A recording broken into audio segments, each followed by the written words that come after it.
Evet Eval Dilan, 4 Nisan'da Zürih'te kadınlar bir araya gelecek ve barışı konuşacak. Öncelikle kadınların barış süreçlerindeki rolü nedir diye bir sormakla başlamak istiyorum. Ve bu deneyimleri hangi boyutlarıyla konuşacaksınız bu konferansta? Aynı zamanda bu konferansın önemi nedir, neyi amaçlıyor? Aslında tam da sizin sorduğunuz sorunun cevabını oluşturabilmek amacıyla aslında biz de bu konferansı tartıştık ve bu bağlamda konferansı düzenledik. Çünkü genel itibariyle kadınların barış süreçlerine katılımı, kadınların barış mücadelesindeki deneyimi maalesef çok fazla görünür kılınmayan da bir gerçeklik. Oysa biz biliyoruz yıllardır kadınlar dünyanın dört bir yanında, özellikle Kürdistan'da çok ciddi bir barış mücadelesi yürütüyorlar. Ciddi bir barış deneyimini oluşturdular ve bir barış mücadelesinin öznesi haline de geldiler. Ama yine de bu genel mücadelenin kendisi, kadınların yarattığı bu deneyimin, bu barış aktivizminin yarattığı etki çok fazla barış süreçlerinde dahil çok tartışılmayan, çok fazla öne çıkarılmayan veya da bu deneyimin çok fazla görünmediği gerçekliğini de biz farkındayız.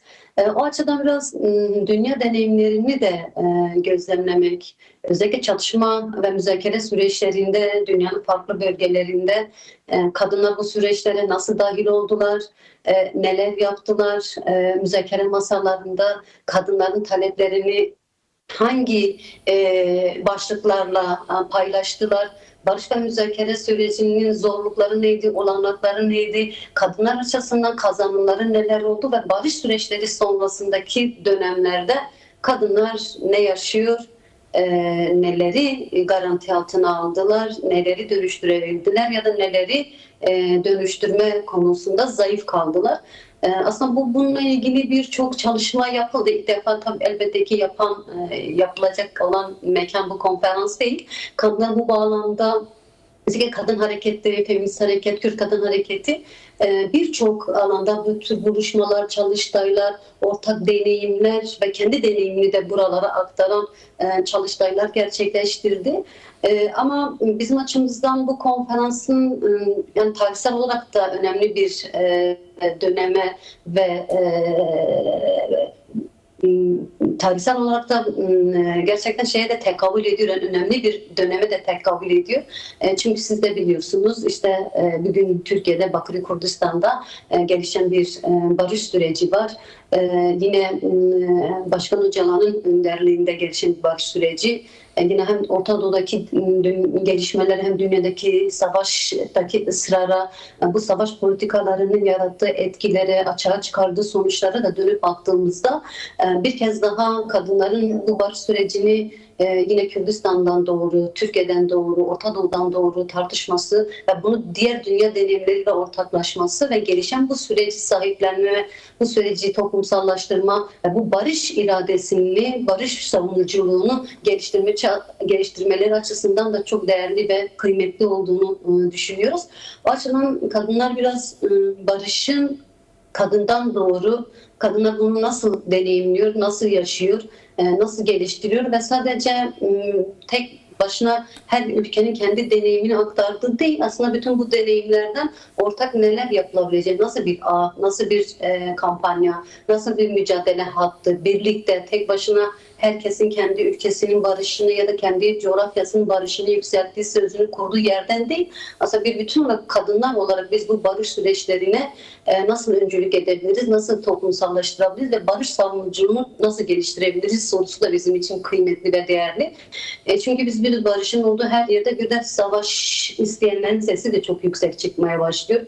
Barış ihtimalleri belirlemeye başladığında biz bir bakıyoruz ki savaş çığırtkanları ortalıkta savaşın sesini yükseltmeye, bu barış mücadelesini, barış talebini bastırmaya dönük de bir siyaset gelişmeye başlıyor ve dünyanın birçok yerinde benzer örnekler var.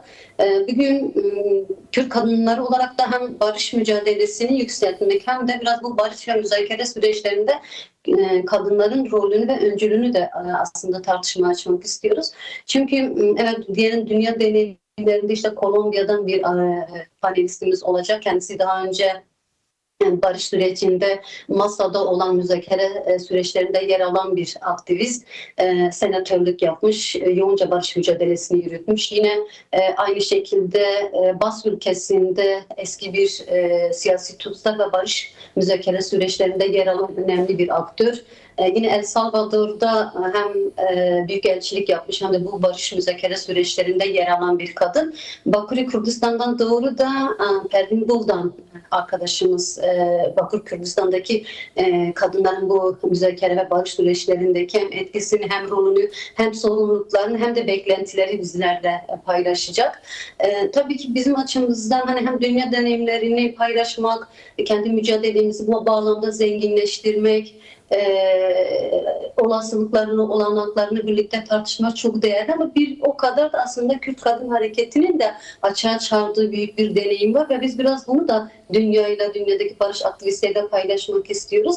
Yani hem benzerliklerimiz var hem de çok ciddi aslında farklılıklarımız da var. Yani farklılıklarımızı eğer altını çizmek gerekirse, sizler de biliyorsunuz barış süreçleri, barış süreci, müzakere süreci aslında hani 2013'te de benzer bir yaklaşım vardı. Şimdi de öyle. Aslında diğer dünya deneyimlerden bir farkı sadece dönemsel olarak kadınların bu sürece bir aktör olarak dahiliyeti değil, aslında öznesi haline geldiğini biliyoruz. 2013'te de Kürt Kadın Hareketi adına İmralı görüşmelerine bir kadın arkadaşımız dahil olmuştu.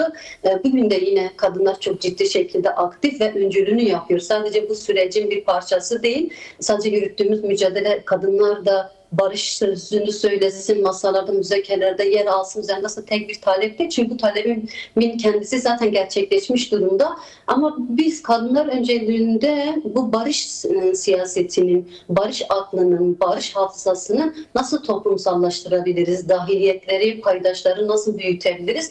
Ve gerçekten biraz kadın öncülüğünde yeni demokratik toplumu birlikte nasıl örgütleyebiliriz sorusunun da cevabını arıyoruz. Konferansta 3 atölyemiz de olacak ve atölyelerin 2 tanesi biraz bu sorunun cevabını aramaya yönelik. Diğer atölyemiz daha çok dünya deneyimleri ve uluslararası kadın hareketleriyle biz bu barış meselesini geniş anlamda ve uluslararası dayanışma, katılma, savunma ve büyütme, bunun kampanyalar aracılığıyla olabilir.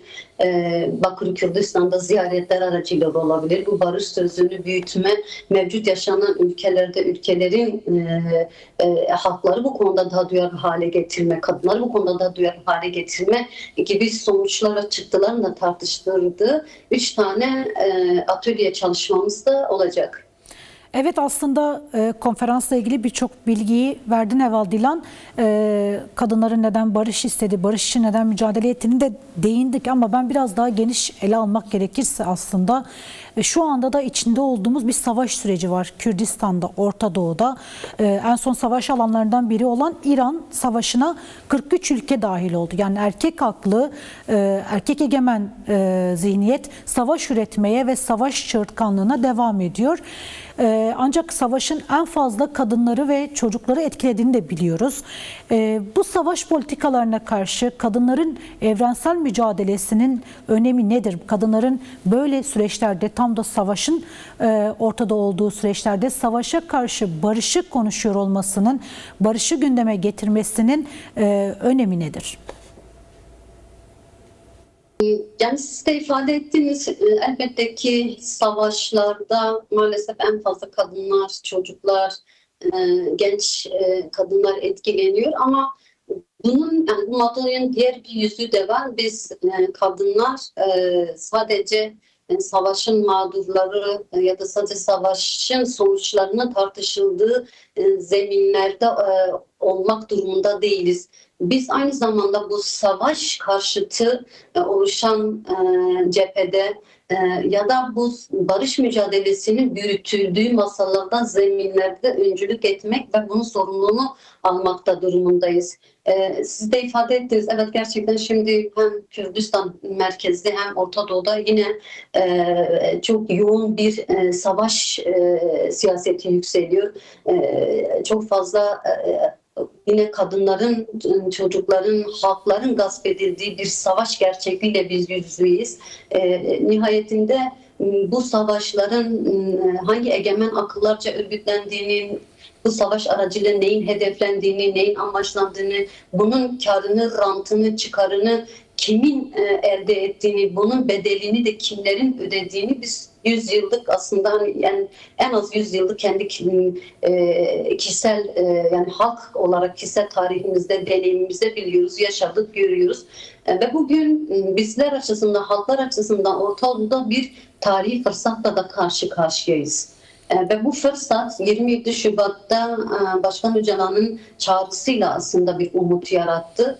Ve bugün bu geliştirilmek istenen savaş siyasetine karşı bizim tutunabileceğimiz, bizim savunabileceğimiz, bizim geliştirebileceğimiz bir argümanımız var, bir perspektifimiz var ve bir yolumuz var. O açıdan bu perspektife, bu yola kadınlar da kendini konumlandırmak, bunun sorumluluğunu almak, bunu büyütmek, bunun mücadelesini vermek gibi bir tarihsel aslında görevle de karşı karşıyayız. Çünkü biz savaşların yarattığı tahribatları, kadınların neler yaşadığını çok uzağa gitmemize gerek yok. 2014'te DAEŞ'in saldırısıyla Ezidi halkının başına gelen Ezidi kadınların yaşadığı gerçeklikten biz biliyoruz.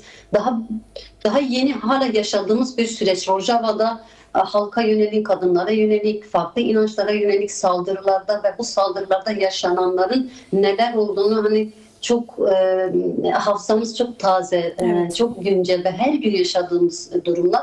Ve biz aslında Orta Doğu'da yaşayan halklar olarak neredeyse 100 yıldır benzer bir süreci, benzer bir durumu tekrar yaşamak durumunda bırakılan bir coğrafyada yaşıyoruz. Bu coğrafyanın bu savaşların sonuçlarını, bedellerini ödeyen bir halkız. Aynı zamanda bu halka mensup kadınlarız. Ve farklı inançlarda olabiliriz, farklı etnik yapılarda, kimliklerde olabiliriz ama nihayetinde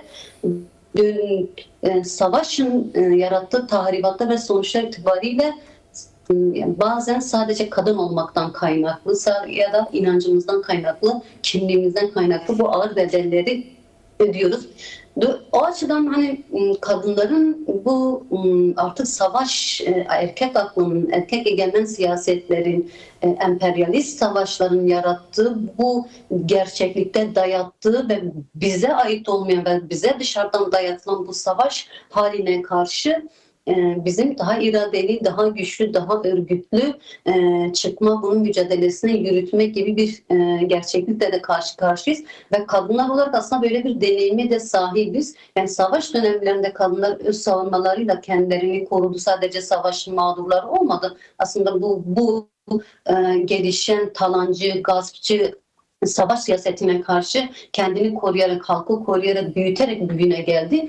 Ve bugün bu örgütlü yapımızla, bu bilinçle, bu hafızayla, bu tarihsel yürüyüşle, aynı güçle barışı karşılamaya, barışı büyütmeye, barışı toplumsallaştırmak gibi bir dönemin aslında içindeyiz. Bu dönemin ihtiyaçlarını, bu dönemin beklentilerini yüz yüzeyiz. Ancak bu örgütlü kadın gücünün hem bu barışı örgütlerken, toplumsallaştırırken, bunun mücadelesini verirken sadece kendi bölgesinde, sadece kendi sorunu çerçevesinde tanımlamakla yetinmemesi gerektiğini düşünüyoruz. O açıdan dünyanın farklı bölgelerinde bu süreçlere dahil olan, bu süreçlere öncülük eden, bu süreçlere deneyimini yaşayan kadınlar var, kadın örgütleri var, kadın hareketleri var, kadın aktivistleri var ve biz inanıyoruz ki hem dünyadaki bu barışa müzakere süreçlerinde yoğunca deneyim sahibi olan bu kadın örgütleri, hareketleri ve aktivistlerin bize katacağı çok şey var. Aynı zamanda bizim deneyimimizin de dünyaya ve bu barış mücadelesini yürüten barış aktivistlerine de çok ciddi katkıları olacak. Çünkü bu konferansa sadece sözünü ettiğim 4 tane deneyim yok. Aynı zamanda yıllardır Avrupa'nın birçok ülkesinde barış aktivizmi yapan, barış mücadelesi yürüten, Kürt halkıyla ve dünyanın diğer halklarıyla dayanışma içerisinde olan, yazan, çizen, üreten, aktivizmini yapan, sokağa çıkan birçok kadın var ve bu kadınlar da bu konferansta sözünü söyleyecek, görüşünü belirtecek, önerilerini sunacak ve yeni döneme kendisini nasıl dahil olabileceğinin de somut planlamaları içerisinde olacak. O açıdan 140'a yakın kadın bir gün Zürih'te hem bu başlıkları tartışacak hem de barışın en az savaş karşıtları kadar barışın sesini yükseltmemiz, savunmamız gereken de bir dönemdeyiz. Bugün savaş isteyenler kadar barışı da isteyenlerin bunu öncülük etmesi gerekiyor. Çünkü biz kadınlar barışın kadınların hayatından neleri değiştirdiğini, neleri dönüştürdüğünü, kadınlara hangi fırsatları sunduğunu da biz çok iyi biliyoruz.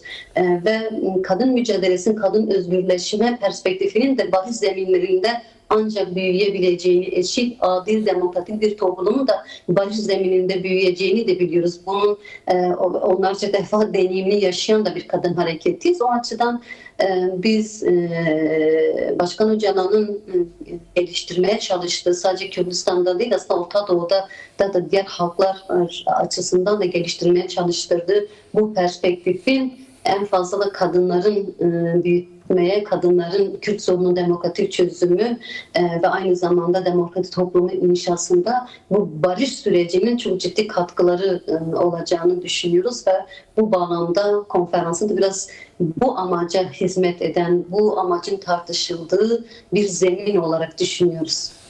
Evet, çok teşekkür ediyoruz.